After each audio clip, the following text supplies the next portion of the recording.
Hey Oklahomies, welcome back. So today we're going to be talking about whenever our water heater went out and we had to install a new one. So here's the existing tankless water heater we have. This one prematurely failed, probably due to the venting. It gives a E3 error every time you try to turn on the water. Here's an example of what happens when you turn it on. It briefly shows the temperature that it starts at, but then it instantly gives the E3 error. I was down for the count during this whole time. I got a terrible respiratory bugs. I was coughing nonstop for like 2 weeks.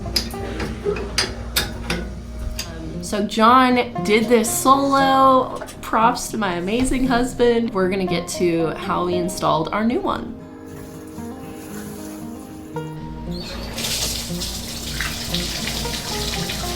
Gosh, it's working! It's working! So to start, John went into the attic to kind of see where things were connected from the venting of the water heater in our basement. The venting from the water heater went all the way through the chimney that's kind of in the middle of our house. And then went back downstairs to our quarter-esque of a basement. But don't mind the crap everywhere. So here's the existing tankless water heater we have. This one prematurely failed, probably due to the venting. At least that's what the manufacturer told us. The home warranty wouldn't help us cover it because it's still in the manufacturer's warranty, but the manufacturer said that the warranty is void because the venting was incorrect for the last 3 years. It gives a E3 error every time you try to turn on the water. We tried to troubleshoot this. We looked at the E3 error and it's a over temperature warning, and we replaced the over temperature sensor. Did not work. First you turn off the input cold water and the natural gas to the unit. Here's the input of the gas into our house. So one important thing to do before you start any gas work is make sure you can shut off the gas at the gas main or an internal point very high up in the system, so if you do disturb anything and cause any leaks, then make sure that those shut-off valves are working. It's like other valves where if it's in line with the pipe, then that's the direction that it means it's open. So to shut it, it is a 90-degree turn. Okay, and to test it, I'm gonna turn on the stove and it should light for a second and burn out.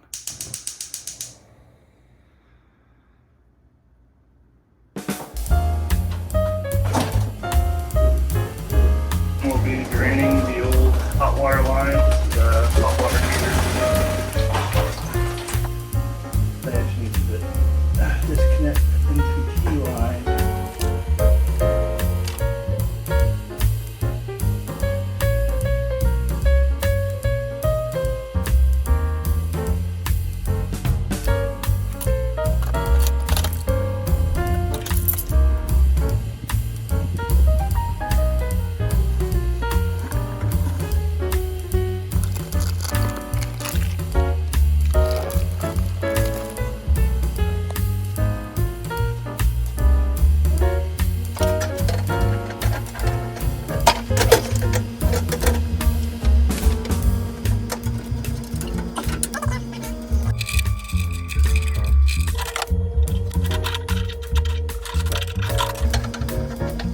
Okay, now I can move the mounting screws.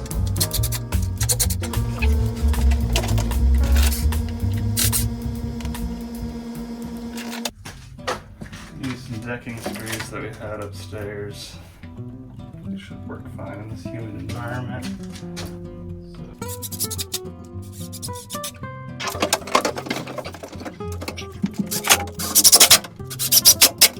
Next step is venting. You have to do a 1/4 inch per foot angle towards the water heater. So it's gonna go out where that pipe is basically. It'll be angled up and then out the siding there. So right here is where we're actually thinking about venting the tankless water heater. As you can see, there's a window right above it, but I think that is actually gonna be outside of the 4-foot requirement. Okay. Yep, 4 feet right there. So as long as we do it rightish there.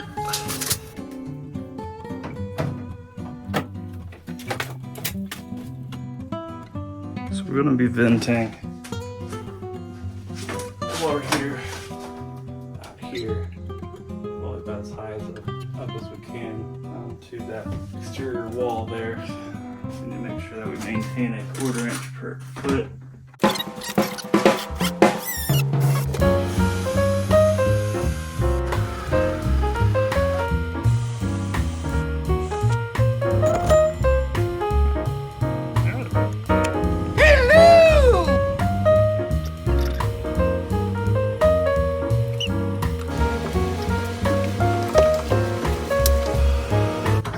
Through the wall now, you can see what it looks like on the outside.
That's that. So really, we have only a couple more steps for the venting. I'm just gonna put some more of this. Now we have to add strapping for the exhaust vent. It only has to be 1 hanger strap for every 4 feet, so we'll need to do 2.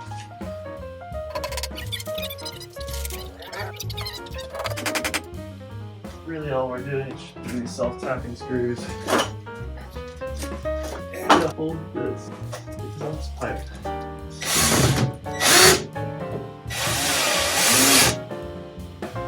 Venting done. And while Julia's gone, I think I'm gonna try to do the cold water hookup, which is gonna require us to turn off our water at either the water main or on the entry to the house, which is this right here.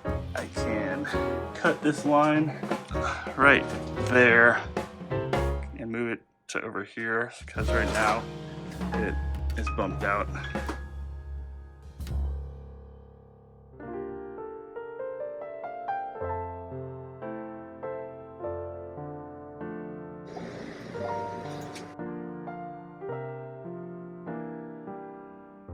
That's just in your water lines. All right, so I have the replacement 3/4 inch. I'm just gonna cut this out. So I don't really need to save that anymore. There we go. I'm gonna have to do a small straight section. I don't think I'll be able to reuse. Actually, I probably will. Yeah, I'll be able to reuse this because I'm gonna add in another 3/4 coupler here.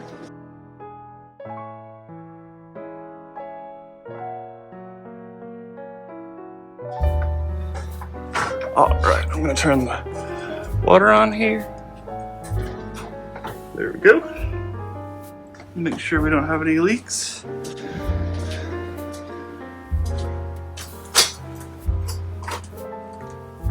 That looks good. All right, so I think that one of the next steps we can do next is place the cold water line isolation valve onto here. So to do that, just Teflon taping it. So we have the isolation valve for the cold line here, and this will be mating up there. Just wrap it with some Teflon tape to make sure we get a good seal. Just want to take a microfiber cloth and make sure that we got any wetness or dirt. It had a cover that I already took off. But we're gonna wrap this around the threads here. 3 turns clockwise around the threads here.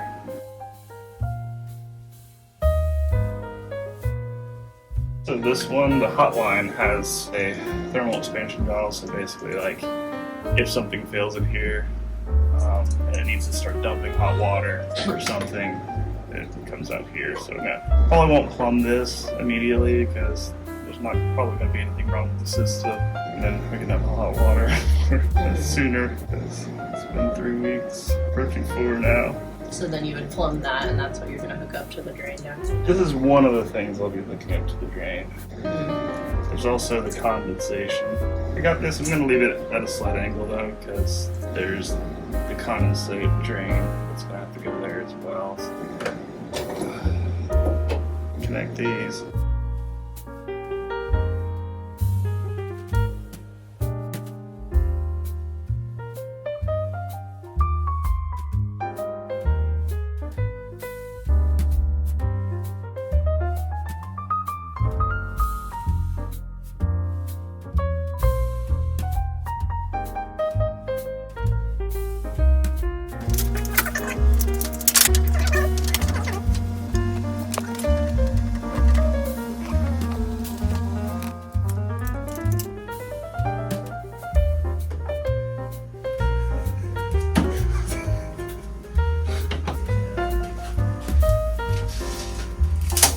Where do you need to cut it?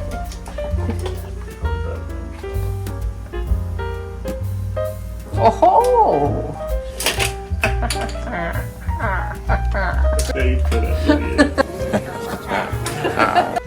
That was probably the most unattractive thing ever.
Natural.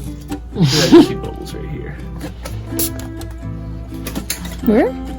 Oh, yeah. Right there. So I need to tighten that one.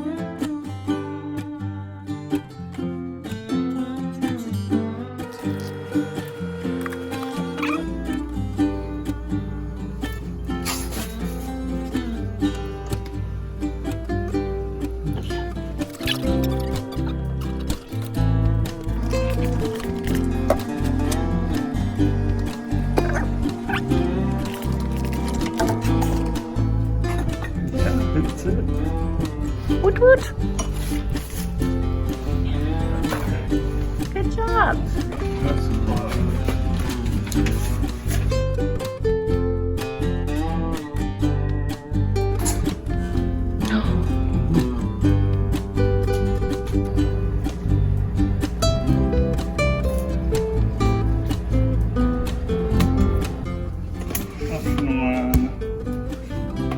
Change settings from a smart device using Bluetooth Low Energy.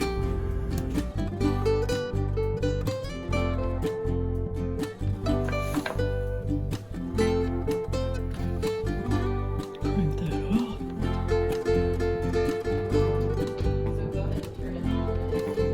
Yeah, the hotline.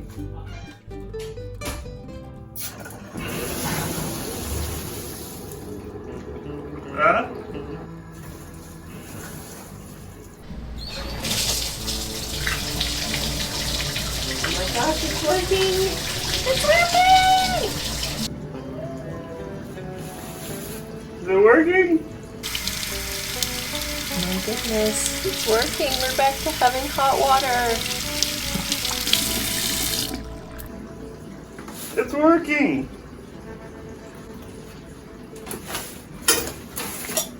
Yes!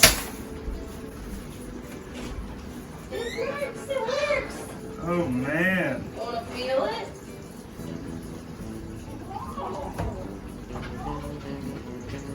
You want to shower? I'm so beyond excited to have had a hot shower and that I'm feeling better, and also that we have just hot water in general again. It makes so many things easier when you can use hot water for your laundry, for your dishwasher, for washing your hands and stuff. I just feel so much more clean, and it just makes you feel so much more refreshed. Since that was a side diversion from our bathroom renovation, next time we are going to be planning out the floor joists and plumbing and electric in our next video. So stay tuned for that, Oklahomies, and I'll see you next time. Bye. Are you the pretty girl? Girl, what you looking at there? Are there squirrels? Is there a squirrel? Where's John? Did John go to work today? Do you miss G-Ma and G-Pa? You good girl. See you later, Oklahomies.